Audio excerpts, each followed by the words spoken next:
এক ব্যস্ততম সকাল তোমাদের সঙ্গে শেয়ার করলাম। তো এবার আমি রান্নাঘরটা গুছিয়ে নিয়ে তারপরে ধীরে সুস্থে রান্না করব মাছের ঝোলটা।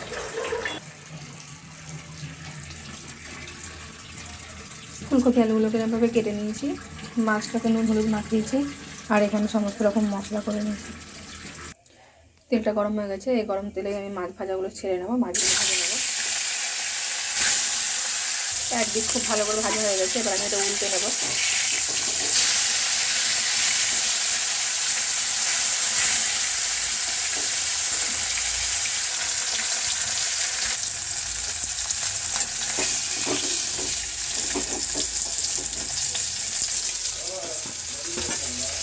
এই মাছ ভাজার তেলে আমি ফুলকপিগুলো ভেজে নেব। ফুলকপিগুলো কালার চেঞ্জ হয়ে গেছে, এবার আমি ওই ফুলকপির মধ্যে আলুগুলো দিয়ে ভেজে নেব।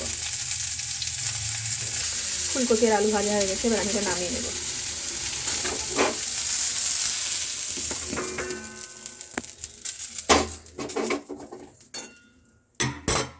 কালো জিরে আর শুকনো লঙ্কা আমি ফোড়নে দিয়েছি, এবার পেঁয়াজ আর টমেটো দিয়ে নেব।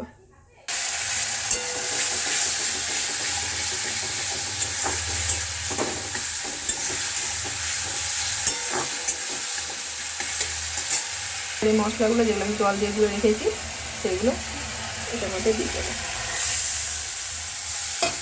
দিয়ে ভালো করে কষিয়ে নেব। টেস্টের ব্যালেন্সের জন্য একটু চিনি দিয়ে দেবো।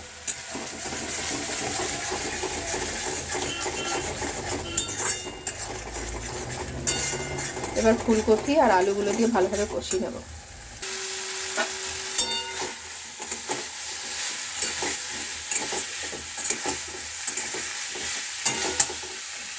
এবার ধনে পাতা দিয়ে দেবো।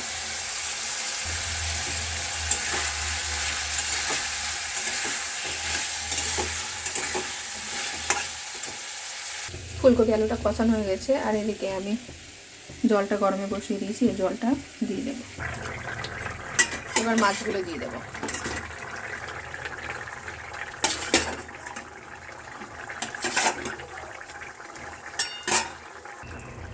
এখন নিচে রান্না কমপ্লিট হয়ে গেছে, আমাদের গোপুরও খাওয়া দাওয়া হয়ে গেছে। ও বসে আছে, ওর স্নান বাকি আছে, ওর স্নান হয়নি। সকালবেলা ও সন্দেশ খেয়েছে। তো এবার বন্ধুরা আমি বিছনাটা গুটিয়ে নেব। আর প্রত্যেক দিনের মতো আজকে ওজনটা মেপে নিলাম। তা ওজনটা প্রায় আজকে 100 কমেছে, মানে কালকে 300 কমেছিল, আজকে 100, পুরো টোটাল হলো 400 কমেছে। যাই হোক আমি খুশি। তো বিছানাটা গুটিয়ে নেব। আজকে সকাল সকাল আমার বড়ের বিছানা তোলার সময় হয়নি, ও টাইম হয়ে গেছিলো, ওই জন্য বিছানাটা আমিই তুলি আজকে। তো প্রত্যেকদিন বিছানাটা ওই তুলি। আর আমার ওপরের ঘরের বিছানাটা, আমার মেয়ের ঘরের বিছানাটা আমিই তুলি, কিন্তু আজকে নিচের ঘরের বিছানাটা ভাঁজ করে নেব।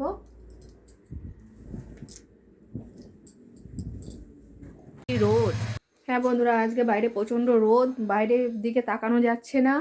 যাই হোক আমি এখন এই যে আলমারিটা আমি এখন মুছে নেব। মুছে নিয়ে কলিন দিয়ে করে নেব। আগে শুকনোভাবে সুতির ন্যাকড়া দিয়ে পরিষ্কার করার পরে তারপরে কলিন দিয়ে একটু মুছে নেব।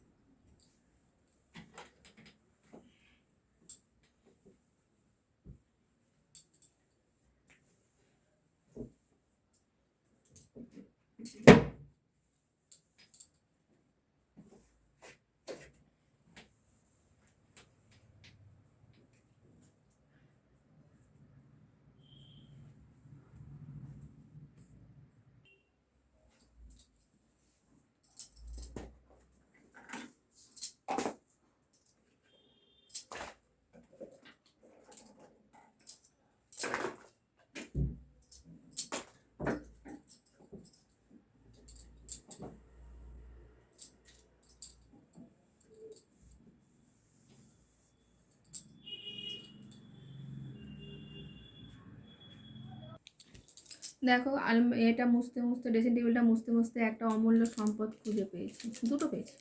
এই যে হজমোলা, তাই এই হজমোলাটা একটা খেয়ে নিই।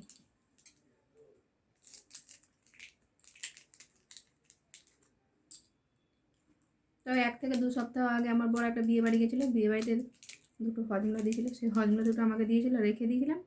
তো কোথায় রেখেছিলাম মনে ছিল না, আজকে হঠাৎ করে মনে পড়লো, তাই বের করে এটা খেয়ে নিলাম। যাক, আর খাবো না আমি।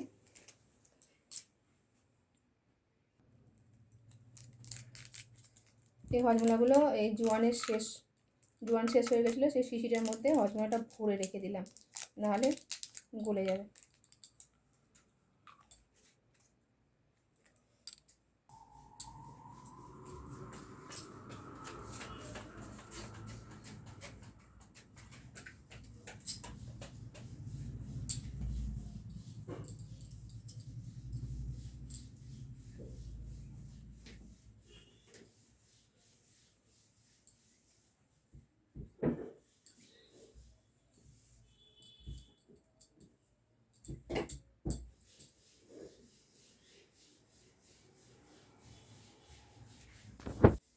তো আমি জানি না আমার গপু আমার বরকে কি বস করেছে, বলে কি না ওর জন্য খেলনা নিয়ে আসছে। তা আমি আমার বর বললাম ঠিক আছে, তোমার চিন্তা নেই, আমার কাছে নতুন খেলনা কেনা আছে, ইউজ করা নয়, তা আমি সেগুলো বের করে দেবো।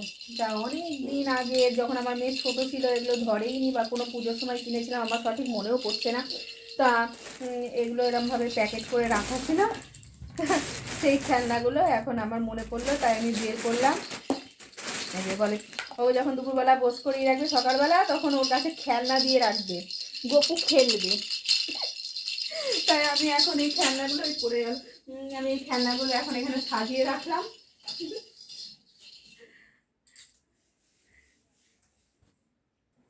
এই যে একটা গাড়িটাকেও আমি সাজিয়ে রাখছি, এগুলো গপু খেলবে। এটাও একটা গাড়ি।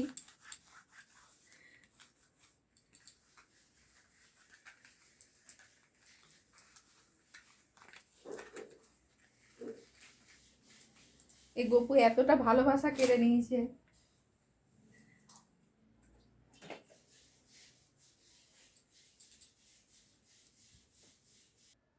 এই যে খেলনাগুলোকে আমি মুছে এখানে রাখলাম, পরে যখন আমি স্নান করে তারপরে ঠাকুরের আসলে নিয়ে যাব, দিয়ে গপুর সামনে সাজিয়ে গপুকে বস করিয়ে দেবো।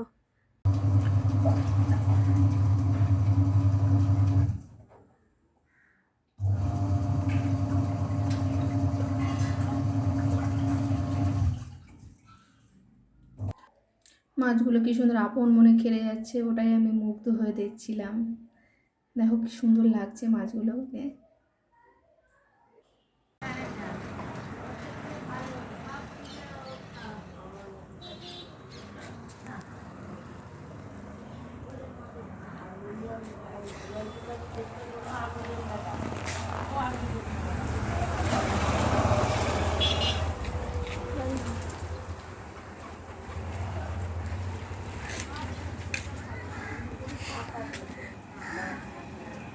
উপর সাইকেল